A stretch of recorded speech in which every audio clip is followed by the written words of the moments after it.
Well, thanks everybody for showing up for the beer and phone.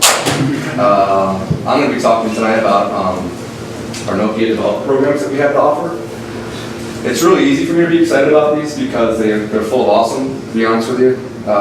There's a lot of tools and resources to help developers that are interested in getting apps into the Windows Phone Store. There's a lot of opportunity, obviously, in that as well. So I'm just going to go over some of the programs that we are offering, and I'll keep it short, and then we'll have a lot of time afterwards if you're interested in talking about whatever I presented on. There's a lot of different stuff going on here, so just feel free to come up and talk with me. I'd love to connect. So basically, we have programs that handle pretty much every angle of support for a developer. We've got one that's based on incentives and rewards. We've got another that's tools, resources, and support. And we've got a couple that are based on promotion and helping you promote your stuff. I'm a Nokia ambassador, so there's 10 of us. There's 8 in the US and there's 2 in Canada. And basically we're like your local support to help you break down any barriers between you and getting an app submitted or being successful. So you can ping us anytime with anything you have going on, any questions. We can get you more tools, we can get you more resources as we're seeing that you're active and interested in the platform. So first off, we have our Develop program. It's a website. It's based on rewards. And I'm literally going to read off this stuff and get through it. But this program, you can earn badges and points for your development work with Windows Phone. You could also, what happens too is there's like a competition going on there, so you can compete with other developers. There's a leaderboard, and it's a great way to network with other developers that might be doing things with apps that you're interested in doing. So you can meet them there and also collaborate on projects and stuff like that. But you'll get badges and points for your activity that you're already doing as a developer. So you submit an app into the App Store and it syncs in with Develop, which is Nokia's.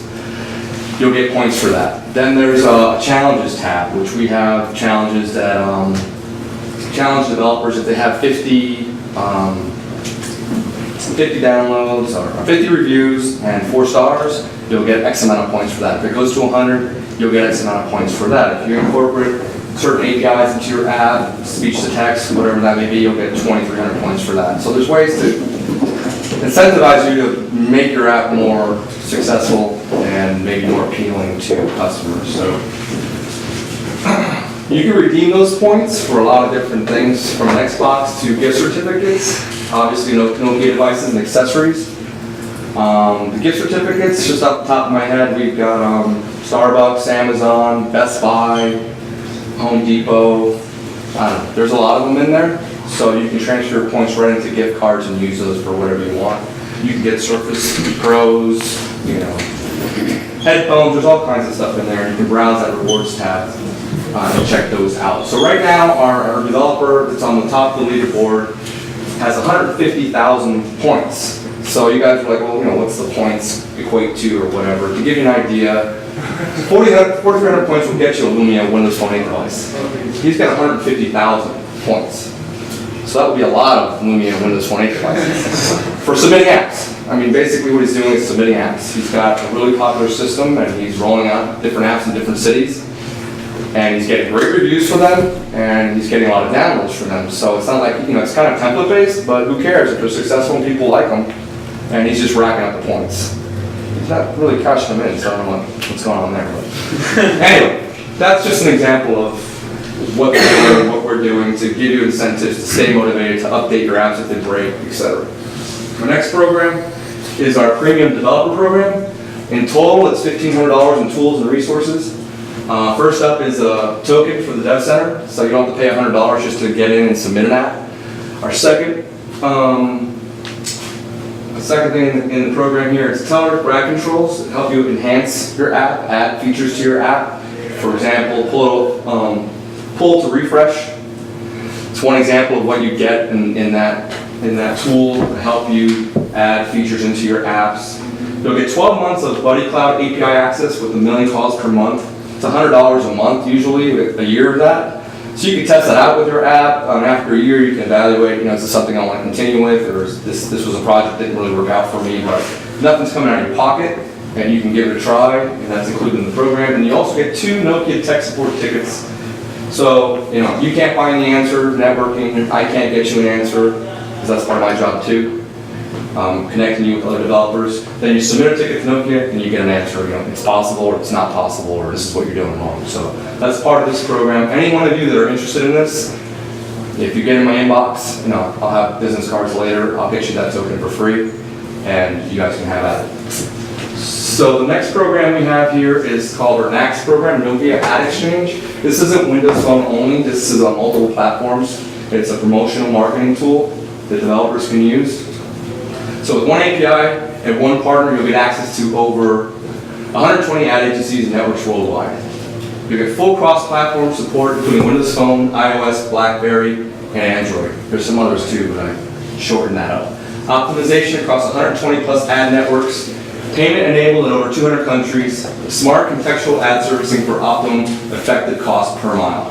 It's easy to implement with one line of code, and you can manage your own ad campaigns to promote your app. So that's one of our tools that we have to help your app be successful once it's submitted into the App Store and get it promoted. The other thing we have is called Marketing in a Box. This is more like a guide and a tutorial and some resources for advertising. It's a free tool to help you build a smart marketing campaign or plan that drives your success. Our marketing guidance will take you through the key steps you should consider before, during, and after your application's launch. So they have videos before, once you submit, and after. They have some tips and stuff there. But our digital marketing toolkit lets you create professional quality promotional videos, websites, Facebook tabs, and banners. So all that's included in our tools, and that's what we're offering developers to help them promote what they put out there. This is a biggie. There's 3 ways you can get Windows Phone 8 device through our Develop program. So it's not just rewards, there's also resources within that too. One of them is to trade in your phone, whatever it is. There's a calculator, there's a value to it. Lumia 900, I think it's valued at 300. You can get a 920, which is the newest, latest one with the great camera, all that good stuff. NFC wireless charging for 450. So you chip it on a 150 and you get a Lumia 920. Just an example. Any phone though.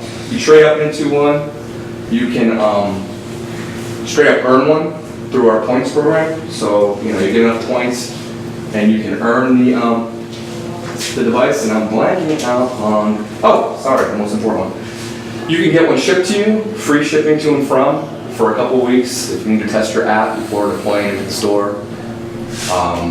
We offer that as well. So those are ways you can get a device through Develop, but this is a remote device access program, which I'll read it off here. Remote controlling a device, install and run applications, transferring of files, and analyzing log files in real time.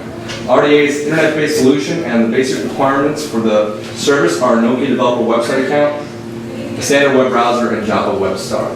So the Nokia developer program is free. The premium one is the one I give you guys the tokens for that I talked about earlier. This is a way for you to connect to a physical device like right away and test some stuff if you don't have your hands on an actual Windows Phone 8 device. So that's pretty cool. These programs are offered by Microsoft. A lot of people don't know about them when I'm networking and talking with people at the events I'm going to. And they offer a lot of incentives. So I'm going to go over a couple of them here. The first one's BizSpark. Your startup, BizSpark resources, no charge. Access a huge community of peers, connect with investors, mentors, and partners, and get free software and support. I've applied to this. Someone else I know has applied for it and gotten approved, and basically you get a lot of support through it on networking, but you also get access to MSDN, so you'll have full access to Office 2013 Pro. You'll get access to Ultimate Visual Studio, and you'll get access to a lot of other programs to help you develop, to help you with your business. Windows 8 Enterprise, you can make Windows to go USB sticks with that, free of charge, just by being accepted into that program. The other one is for students. It's called DreamSpark. It's all about giving students Microsoft professional level developer and designer tools at no cost. Also helps educators, so not just students, teach the latest technologies, experiment, and research. So if you're a student, you'll get access to tools that you'll need to develop with and you'll get that free through Dreams Park. You just apply. I think the condition is a .edu address or something like that. But they're both being offered. They're not promoted a lot or advertised a lot, but if you're interested in that, I highly suggest it. We've got it's not a program. It's App Campus is something that Microsoft and Nokia are putting a lot of money behind. 18 million euros, I believe, the joint project. This university is out of Finland, offering financing and coaching in mobile technology, design, and usability to Windows Phone developers. It helps you fund your Windows Phone projects. It's kind of like an idea. It's called Ideas Project too. You pitch some certain ideas to it, they'll fund it. They throw a lot of funding behind it. When I went to Barcelona Mobile World Congress, I was networking. I actually stayed with 4 other developers in an apartment, and they were raving about it. 2 of them got funded with it. They got a lot of support and a lot of money to go ahead and try things that they normally wouldn't try. So there's criteria for it, which I'll go through. And that is innovative, first to market, not already published in app stores, supports key features as they become available. So those are the examples: maps, camera, NFC, accelerometer, live tiles, etc. In-app purchase, in-app advertising, including those things in the app. Design elegance, technical quality, performance, proto mock-up design and documents. Potential to drive momentum, promoting mobile user experience, new areas of mobile usage, mobile business innovation. It's kind of like it's a great way to also collaborate with other creative people and chip in and tag into their ideas as well, which a couple guys that I met had done, and they raved about it. So, check that out as well. I can send out all this information and some links to all these things if you're interested in 1 or 2 or whatever it may be after this event. So, Keep the Cash is another promotion Microsoft's doing. I'm not sure if you guys are aware of this. I think BlackBerry was doing this for a while, and it must have been hella expensive. But this is more like it looks like it's kind of like a test. They're testing out to see how this will go. And they're giving, you can submit up to 10 apps per store, so you can create 10 apps and put 10 of them, put them in the Windows 8 RT store and the Windows Phone store. So not 20 apps, but 10 in 2 different stores.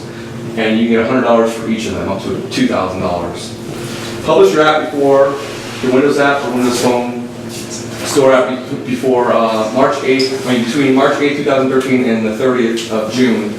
To qualify for it, you can submit up to 10 published apps per store and get a $100 virtual visa for each one that qualifies. So they're just throwing cash at you if you submit an app, and that's on top of all of the rewards you get from development. So it's a pretty, exciting time to at least try to port an app over, see how it does for you. You've got some instant rewards right off the bat. So why develop for Windows Phone? Nokia's got some really innovative phones. The 920 screen was fastest screen, 60 frames per second, sensitive. I'm not going to get into all the details with it, but it's also a value at $99. They're selling them for, I think, $49 at one point with a wireless charger. So for me, I'm a huge consumer advocate. It's why they brought me on board with Nokia. I don't want to see just 2 monster companies leading the way for consumers. I see Windows Phone 8 as a decent operating system. For me, the workflow on it is really, really good. I like the Office integration and SkyDrive. It works for me really well, the simplicity of it and the difference of the UI compared to other OSs. But Nokia's quality and value is really big for me too. It's something I can easily get behind because I believe in it. So they got some innovative phones. I've got, just today they announced a growth report for Windows Phone. And I have a slide on it, or actually a website on it, that showed 52% growth. I think BlackBerry was down 81%. Apple lost some ground, and Google Android's down like 13%. But when you're looking at ratios, it's like, Windows Phone went from 4% to 5%. So it's not like it's a huge part of the market where Android's at somewhere around 53%. But it's growing steadily, and it's doing really well internationally. I think we're first in India for feature phones and second for smartphone in that country. So they've always had a really big presence in Europe and Asia. And, with the Lumia line of phones, they're targeting that pretty hard. And obviously our excellent developer support. So I got a few upcoming events. If you guys, any of this piques your interest, any of the opportunities presented, you're curious about. On May 11th, we're going to kick one off at Nokia's facilities. It's a real nice place. We're going to have a session on how to build an app from start to finish and submit it right into the store. That's going to also kick off a series of other sessions that we're going to have, focusing more on advanced stuff, more beginner stuff, whatever we're getting pinged on and what developers want to see. So we're committed to that, kicking off in May. We might even have it here. We've got a couple of sites that we're looking at as well. So we'll be focusing also on HTML, JS, and the JS Docker engine. I don't know if you guys know, the Windows Phone does run the full IE10 engine. We'll also demonstrate how simple it is to develop for one app for both Windows 8 and Windows Phone Store. So, I mean, as bad as Vista was, and the Microsoft guys, when I see them present, they always talk about this. There was an incredible amount of downloads for that. So the user base is huge. I mean, with Windows 8, it's getting installed at a pretty high rate. So you have an ability to create an app for that and easily port it to Windows Phone and be in 2 stores with not that much work. So thanks so much for showing up tonight and listening to our programs. Let the networking begin. Please come up to me and ask me any questions that you have. I'll make sure to get my contact information out to you. I really appreciate you guys giving up your time, and obviously Jarrod and the group. So thanks so much. Cheers.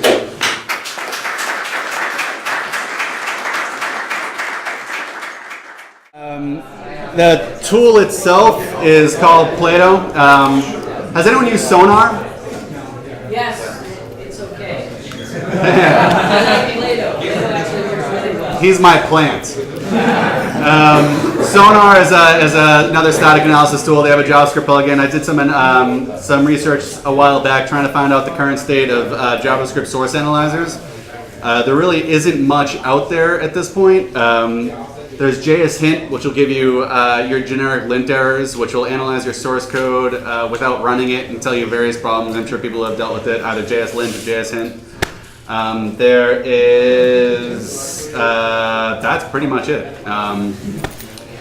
So one of the things that I worked on, and this is primarily to give an opportunity to gain some introspection as to your code. Has anyone worked with source analyzers at all, static source analyzers? People from the Java world. A lot of statically typed languages support these things. I'm not sure what tools exist out there right now. Can you explain that? I don't even know what you mean by that. Static analysis is just gaining some insight into code without running it. Okay. And what my goal long term is to provide historical reports on the general complexity and maintainability of code long term. There are a few example runs right here. It at its core is a library. There's a trivial command line interface that exposes some of the options. There's a Grunt plugin as well. For anyone who is not familiar with Grunt, Grunt is one of the foremost leading JavaScript build and task management tools. It's a team of 7 people right now, and they have upwards of 400 plugins. I'm also a member of the Grunt team, so if you have any questions about Grunt, I will gladly answer them.